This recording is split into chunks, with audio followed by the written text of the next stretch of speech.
The Edmund Fitzgerald. Song of the Bell by Kathy Jo Wargin and illustrated by Gijsbert van Frankenhuyzen.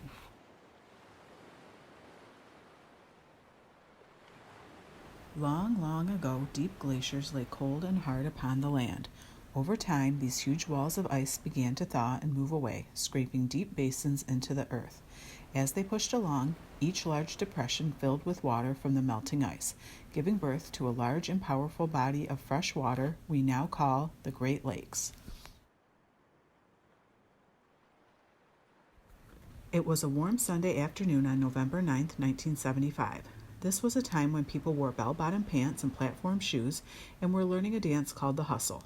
Gerald R. Ford was President of the United States, a loaf of bread cost about 38 cents, and the waterways of the Great Lakes were filled with boats carrying coal, salt, lumber, and iron ore. On this day, a group of sailors left port out of the Duluth Superior Harbor in Superior, Wisconsin.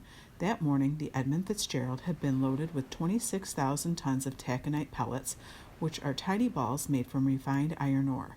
This ore was to be taken to Zug Island in the Detroit River and used to build cars. This was a job of the men aboard the Edmund Fitzgerald, to safely transport taconite from the Iron Range of Minnesota to ports across the Great Lakes. The bell rings forever where heroes are found, for the soul of the sailor is held in its sound.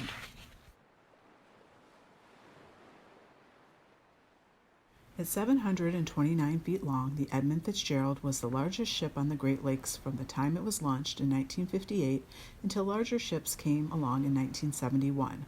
Through all its days, it was called the Pride of the American Flag and was the finest cargo ship on the Great Lakes.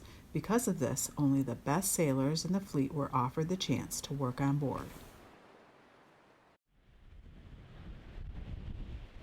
The ship plowed its way northeast in a slow, steady way. Captain Gerald Ernest McSorley knew that bad weather was blowing in because the Weather Bureau had issued a gale warning earlier that day. It was now early evening, and he knew to pay close attention to the weather as they made their journey. Lake Superior is the deepest and largest of the Great Lakes, and its vast size could be troublesome when storms blow in.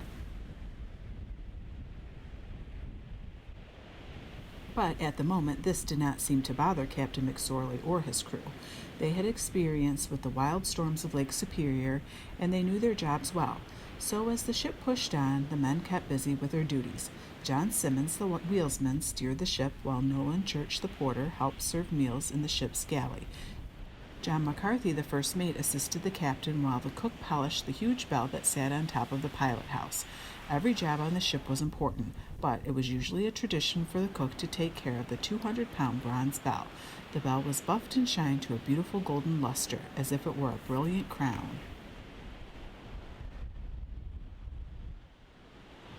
The bell rang every 4 hours to announce a change in the watch. Other times it rang to warn of fog, and when it did, it always rang with a rich and lovely sound reaching deep into the souls of the crewmen on board.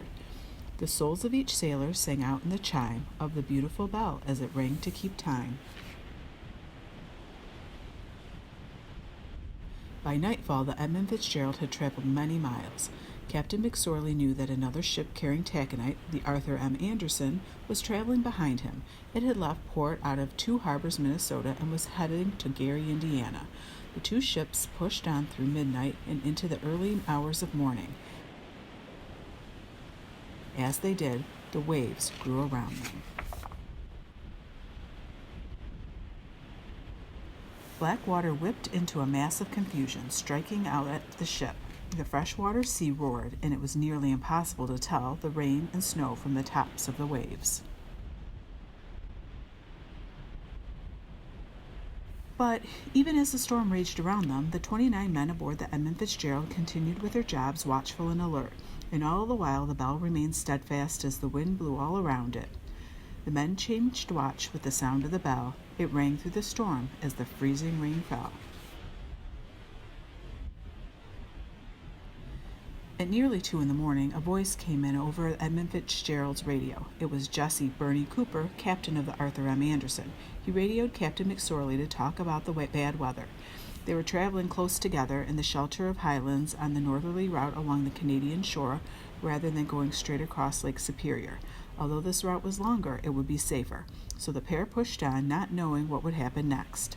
The battered bell rang as the storm held its grip. It rang for the men as the heart of the ship.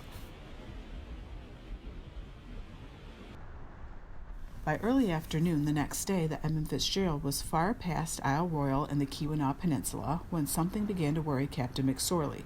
His long-range radar was not working, and he needed it to passively save the Michipicoten Island and Caribou Island.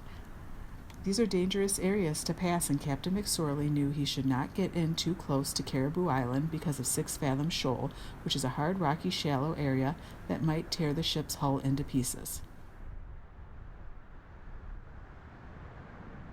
The other ship, the Arthur M. Anderson, was about 16 miles behind the Edmund Fitzgerald. Captain Cooper of the Anderson watched his radar, noticing the path the Fitzgerald was taking as it rounded past Caribou Island. Captain Cooper turned to his first mate, Morgan Clark. "Look at this, Morgan. The Fitzgerald is a lot closer to 6 Fathom Shoal than I would like my ship to be." Minutes later, Captain McSorley of the Fitzgerald radioed the Anderson and spoke to First Mate Clark. "Anderson, this is the Fitzgerald. I have sustained some topside damage. I have a fence railed down, 2 vents lost or damaged, and a starboard list. I'm checking down. Will you stay by me until I get to Whitefish?" Captain Cooper replied, "Roger that, Fitzgerald. Do you have your pumps going?" "Yes," replied Captain McSorley, "both of them." As the ship moved on with the terrible list, the bells still rang through the snow and the mist. Captain Cooper was worried. A list meant the Fitzgerald was taking on water and leaning to one side. Damaged vents could mean water might pour into the ballast tanks, which are deep tanks on either side of the ship's cargo hold. These tanks can be filled with water when a ship is traveling light to make the boat level and the journey safe. But the Fitzgerald was full of cargo. If it took on water, the weight could make the ship so heavy that it would sit dangerously low in the water. "Anderson, this is the Fitzgerald. I have lost both radars. Can you provide me with radar plots till we reach Whitefish Bay?" "Roger that, Fitzgerald," said the Anderson. "We'll keep you advised of position." The storm was now heaving water upon the ship, and now both long and short radar were gone. Captain McSorley knew that the Edmund Fitzgerald had to make the sheltered lee of Whitefish Point. Getting there was his only hope, and the only hope for the other men as well. But as the Edmund Fitzgerald and the Arthur M. Anderson struggled east, the wind roared and the waves grew even larger. With no radar, Captain McSorley used his radio direction finder to track a beacon signal from Whitefish Point, which assured him he was going in the right direction. The exhausted crew struggled to maintain the ship in the storm, trying to make it to Whitefish Bay. Captain McSorley was tracking his course when suddenly the radio direction beacon from Whitefish Point disappeared. The storm had taken out the power to Whitefish Point. With no guiding radar or radio beacon, the Fitzgerald was blind in the storm. It was dark and cold, and the Edmund Fitzgerald had to fight its way through the night. No one was allowed on deck, and the men held on to the hope that the Fitzgerald would make it to Whitefish Bay, only 20 miles ahead. At 10 minutes past 7 o'clock that night, First Mate Clark of the Anderson noticed a ship heading in the direction of the Fitzgerald. Because the Anderson was now the acting eyes for the Fitzgerald, he radioed Captain McSorley to tell him that the ship would pass by safely. After that, the first mate asked, "Fitzgerald, this is the Anderson. Have you checked down?" "Yes, we have," replied Captain McSorley. "By the way, Fitzgerald, how are you making out with your problem?" Captain McSorley replied, "We're holding our own."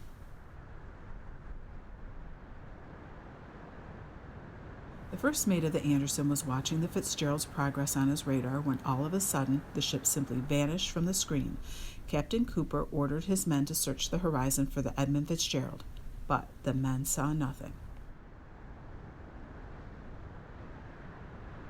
The great ship could not be seen. There in the blowing snow and pounding waves, the Edmund Fitzgerald and the 29 men aboard it disappeared without a cry for help. There wasn't a sound except for the bell. Some say it rang out when the mighty ship fell. The Edmund Fitzgerald was found later, lying broken and twisted on the bottom of Lake Superior, only 17 miles from the shelter of Whitefish Point. The great ship had plunged to the bottom so fast that no one may ever be sure what caused it to sink. Epilogue.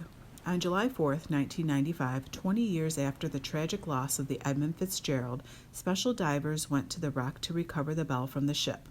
When the divers cut the bell free, it was hoisted to the surface. Along the way, as it swung on a cable, the bell chimed again for the sailors, ringing out beautifully as it broke the surface and came into the sunlight for the first time in so many years. A replica bell, inscribed with the names of the 29 men who died that night, was brought down to the ship, where it will remain forever as a tribute to those lost. Then, as a wreath of flowers was tossed upon the water, the family members said goodbye to the men they loved so much. Today, the bell that rang out from the Edmund Fitzgerald that fateful night is lovingly polished once again, reminding us to honor those sailors and the heritage of our people. It is a heritage of water, of wind, of ships, and of hard-working men and women. And once a year, on the anniversary of the wreck, the bell rings out 30 times, one time for each of the 29 men lost that night, and one last time for all mariners lost on the Great Lakes. The bell rings forever where heroes are found, for the soul of the sailor is held in its sound. We tell them goodbye with a loving farewell, but their legend lives on in the song of a bell.